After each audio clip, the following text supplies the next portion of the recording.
दोस्तों, आज की कहानी है दीदी नहीं बनना आपकी देवरानी मुझे छोटी बहनी सयू। दोस्तों, कहानी शुरू करने से पहले अगर हमारे चैनल को सब्सक्राइब नहीं किया हो तो कर लीजिए ताकि आपके पास पहुंचे हर रोज नया वीडियो। देखिए शर्मा जी, हमें आपकी छोटी बेटी भी पसंद है। आपकी दोनों बेटियों को हम अपने घर की बहू बनाना चाहते हैं। साथ रहेगी तो प्रेम भी बना रहेगा और एक दूसरे का दर्द भी समझेगी। आप मुझे सोचने का मौका दीजिए। तिवारी जी, सोचना क्या, अतुल अच्छा पढ़ा लिखा लड़का है, बढ़िया पैकेज है, दिखने का आचार क्या सही है। मेरी खुद की दोनों बेटियां देवरानी जेठानी हैं। छोटी खुश थी ये सोच कि दीदी हमेशा साथ रहेगी, लेकिन दीदी सनिया में तो शुरू से छोटी चिंता को लेकर एक कॉम्प्लेक्स राय। छोटी दिखने में सुंदर, बोलने में चंचल, हर कोई उससे आकृष्ट हो जाता। और बड़ी नक्श की तो अच्छी थी, लेकिन रंग रूप में कोई आकर्षण ना था। पढ़ाई में जरूर होशियार थी। सनिया के साथ बड़े अनिस की व सिंहता के साथ छोटे भाई अतुल की शादी हो गई। रुपये पैसों की कोई कमी न थी। सनिया बिल्कुल शांत और संस्कारी, वही सिंगदा संसल और बातूनी। जल्दी यहाँ में सबकी सहेती बन गई। पियर जाने पर माँ ने बड़ी का मुरझाया चेहरा देख पूछा, क्या बात है सनिया, सूट की तो ससुराल वालों की तारीफें करते नहीं थक रही, तो गुस्सुम क्यों रहे? क्या तुझे वहाँ अच्छा नहीं लगा? हमने तो बेटा सब अच्छा देखकर ही शादी की थी। हाँ माँ, सोचा ना आपने अच्छा। कभी मेरी हिस्से की खुशियाँ मुझ तक पहुँचने का दी। छोटी सी थी तो सिंगदा आ गई। मेरा बचपन एकदम से बड़पन में बदल गया। ससुराल से अपनी जगह बना दी तो यहाँ भी आपने बड़ा बना दिया। हर जगह मेरा वजूद छोटी ने खत्म कर दिया। ये कहाँ करिए तो कितना प्यार करती है वो तुझसे, तुझे बुरा ना लगे ये सोच हर चीज पहले तेरे लिए करती, यहाँ तक कि अपने लिए लाइक कपड़े तक खुद नहीं पहनती जब तक तू ना पहन ले। और तू हाँ माँ बहुत माने आपकी छोटी, तभी तो उसे अच्छे पैकेज वाला लड़का मिला और तुझे प्राइवेट नौकरी जो आज है कल नहीं। मेरा मुंह मत खुला सनिया, सूप पहुंचा। अपनी बहन के लिए इतनी कड़वाई थी तेरे मन में, ये तो किस्मत है बेटा। किसकी किस्मत में क्या लिखा है कौन जान सकता है। एक ही घर में पैदा हुए हर बच्चे की किस्मत अलग होती। इन बातों को छोड़, अपनी गृहस्थी में ध्यान दे। मैं जानती हूँ अच्छे बुरे वक्त में तेरी बहन हमेशा तेरा साथ देगी।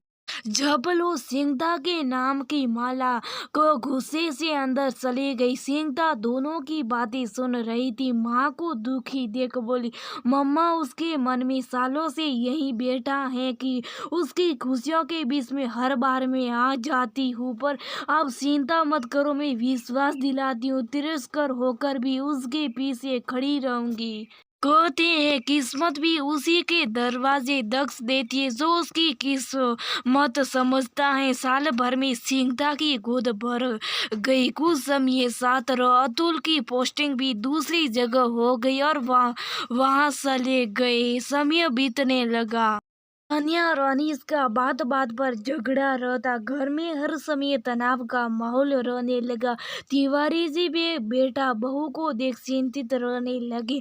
ये समस्या कम थी कि एक दिन पता चला कि तिवारी जी की छोटी बेटी, जो थोड़ी कम पढ़ी लिखी थी और दिखने में भी कोई विशेष नहीं, उसके पति ने उसे छोड़ दूसरा विवाह करने का फैसला लिया। तिवारी जी तनाव में आ गए और एक दिन हृदयाघात से उनका देहांत हो गया। घर में बती बताई इनकम रुक गई। तनिया हर चीज में सिद्धा से आगे रहना चाहती। पिताजी की इच्छा थी छोटी बेटी को घर वापिस लाया जाए, पर पिताजी के जाने के बाद सनिया ननद व उसके दोनों बच्चों की जिम्मेदारी उठाने को तैयार न थी। जिसने अपनी खुद की छोटी बहन को सफरन व सुखी देख उससे व्यवहार बिल्कुल बंद कर दिया था, वो ननद की तकलीफ क्या समझती। छोटी सिंघदा ने अतुल को नरेन के ससुराल से बात करने को मनाया। देखो अतुल, हमें बहू में कोई कमी नजर नहीं आती। वो सीधी ये बात जानते हैं और मानते भी हैं। तुम्हारे पिताजी से अच्छी मित्रता थी तो हमने ये रिश्ता तय कर दिया, ये जानते समझते कि बेटा अच्छा पढ़ा लिखा और आगे भी निकलेगा।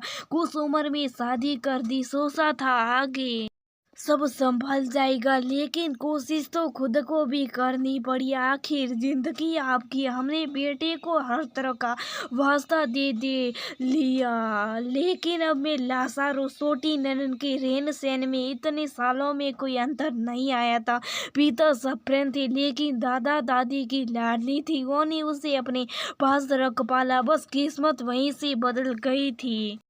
पर बड़ी बहन उससे बहुत प्यार करती और अपने लाडले देवर के साथ शादी का सुन फूली नहीं समाई थी। सोचती बचपन साथ ना बीता, अब मैं उसे खूब प्यार दूंगी। सिंघदा ने बड़ी ननद से कहा, दीदी आप जानती थी फिर भी इस विवाह को तैयार हो गई।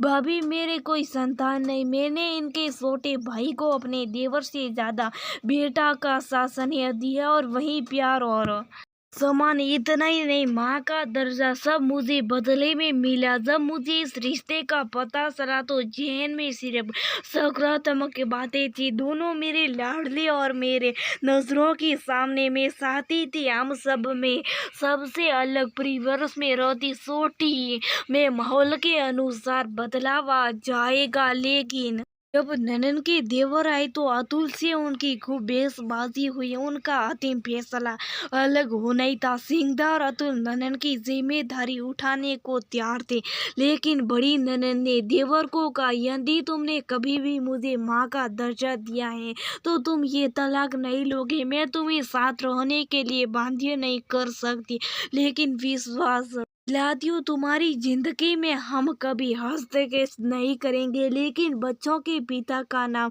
तुम्हारा रहेगा। यदि तुम मुझे प्रेम वंश इतना मान दे सकते हो तो अगली भी यदि तुम्हें सच्चे मन से साथ दे तो तुम्हारी मजबूरी समझेगी।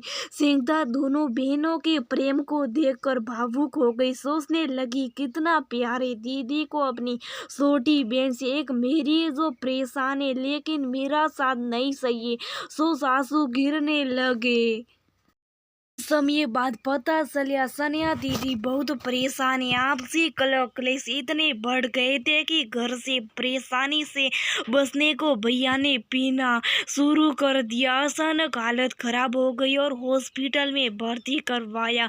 हालत गंभीर है। अतुल चलो ना, हम भी सनिया दी के पास चला आए। पिछली बार की बेइज्जती भूल गई, मुझसे ताकत नहीं इतना कुछ सुनने की। न जाने तुम भी किस मिट्टी की बनी हो, इतने अपमान के बाद भी तुम्हारा मुंह कम नहीं होता।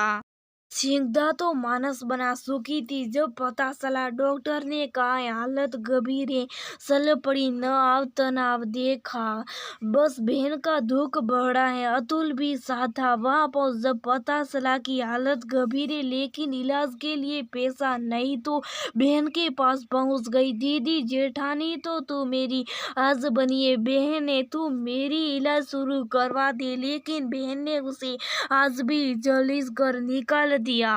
शाम को सनिया हॉस्पिटल से घर पहुंची तो सास ने कुछ पन्ने आगे कर कहा, ये मकान के कागजात हैं, आज से ये मकान तुम्हारे नाम है, पास वाली जमीन भी अतुल ने सहरस मुझे दे दी थी, उसका सौदा कर दिया है, ये पैसे इलाज करवाओ। जानती थी आज भगवान के रूप में सनिया आई थी, पर मानने को तैयार नहीं थी। इलाज शुरू हो गया और अनिश ठीक हो घर आ गए।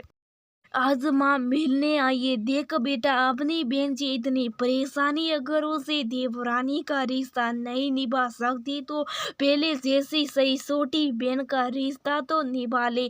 उसे लड़ पर उसे बोल तो सही, जानती है तेरे बुरे वक्त में भी साई की तरह तेरे साथी। जानती थी दीदी में स्वाभिमान बहुत है, मर जाएगी पर उसे मदद नहीं मांगेगी। तेरा स्वाभिमान बरकरार रहे इसलिए मकान तेरे नाम करवा दिया, जमीन बेच सब पैसे सास को तुझे देने को कहा।